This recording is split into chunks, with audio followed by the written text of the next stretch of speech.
Bonjour. Je voulais revenir sur un certain nombre de points consacrés à l'hostilité que certaines attitudes déclenchent. C'est-à-dire lorsque l'on abuse d'une situation. Je vais donner deux exemples. Le judaïsme, lorsqu'il prétend que le Dieu d'Israël est le Dieu universel, et donc que le Dieu universel s'est adressé à Israël, et ça ne peut pas ne pas provoquer de réaction. D'autre part, lorsque l'astrologie ne connaît pas ses limites, ne connaît pas ses bornes, et prétend tout régenter. Voilà donc deux excès que je connais bien, puisqu'ils sont propres à deux communautés auxquelles j'appartiens d'une manière ou d'une autre. Dans le premier cas, j'en ai encore parlé hier au Salon des sciences occultes avec Marc Cohen. Vous pouvez visionner notre entretien à ce sujet, en tout cas des extraits de notre entretien. Ça peut sembler, c'est assez paradoxal, parce que effectivement on peut dire non, le Dieu d'Israël n'est pas réservé à Israël, il n'y a pas de raison que nous l'accaparions. Évidemment, si ce Dieu d'Israël c'est le Dieu de l'univers, c'est normal qu'on ne l'accapare pas. En revanche, si on dit que le Dieu d'Israël est le Dieu de l'univers, alors que ça n'est pas le cas, c'est un problème. Parce qu'à ce moment-là, c'est une prétention excessive, exorbitante. Et je pense qu'il est raisonnable et judicieux de s'en tenir à des positions stratégiques de repli, si on peut dire, c'est-à-dire où le judaïsme reconnaît que ce Dieu qu'il adore, puisque c'est l'expression qui est employée dans le schéma Israël, Ve'afta et Adonai, le Dieu qu'il adore, soit son Dieu, soit le Dieu des Hébreux, et non pas le Dieu Elohim qui a créé l'univers. Je crois que c'est une confusion théologique et cosmologique de première grandeur. Et d'ailleurs, aujourd'hui, on peut entendre en effet des approches anti-judaïques qui mettent en question cette affirmation selon laquelle le Dieu des Hébreux serait le Dieu de l'univers. Et je pense que ces affirmations sont fondées.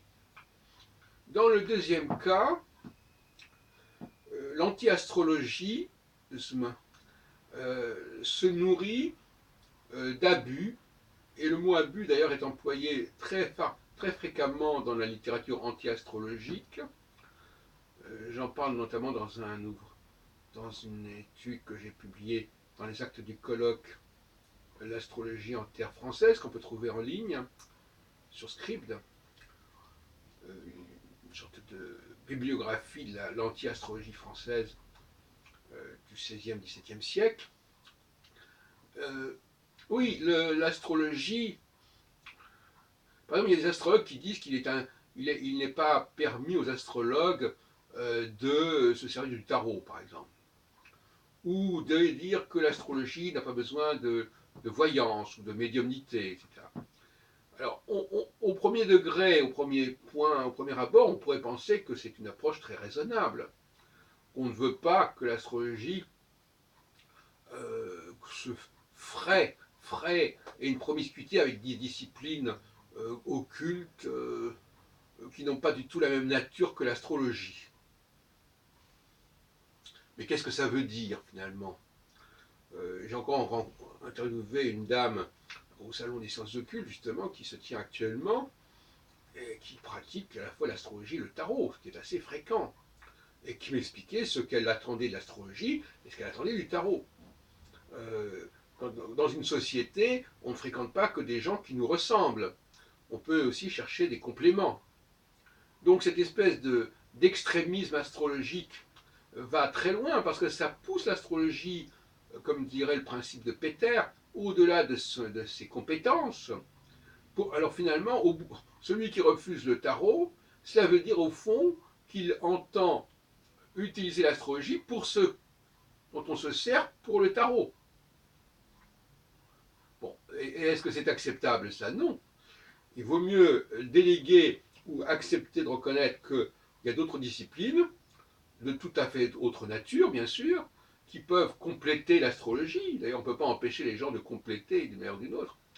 Et l'astrologie, elle doit rester dans son créneau, dans le créneau qui lui est propre. Or, toute l'histoire de l'astrologie montre qu'elle a débordé de ce créneau, notamment au niveau médical. Elle n'aurait jamais dû s'occuper de médecine. L'intérêt pour le médical a conduit l'astrologie à des excès, à des dérives. C'est bien regrettable, voyez-vous. Donc finalement, on se trouve dans les deux cas dans une sorte de dilemme, en fait. Hein. C'est-à-dire que, soit, dans le cas du judaïsme, on reconnaît qu'il y avait...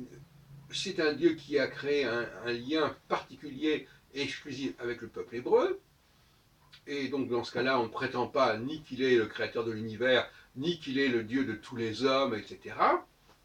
Mais en même temps, on nie aux non-juifs le droit de s'adresser à Yahvé. Bon, ce qui peut aussi créer des tensions. Dans le même cas de l'astrologie, on peut à la fois vouloir que l'astrologie ne soit pas utilisée avec d'autres disciplines, avec d'autres savoirs, pour qu'il n'y ait pas de confusion et de promiscuité, mais en même temps, ce faisant, on risque d'entraîner l'astrologie dans une sorte d'hubris où on prétend que par l'astrologie, on peut tout savoir et tout comprendre. Bon, donc voyez-vous, voilà des questions qui sont quand même assez délicates à traiter et qui sont des nœuds de problèmes, et je souhaitais vous en avertir.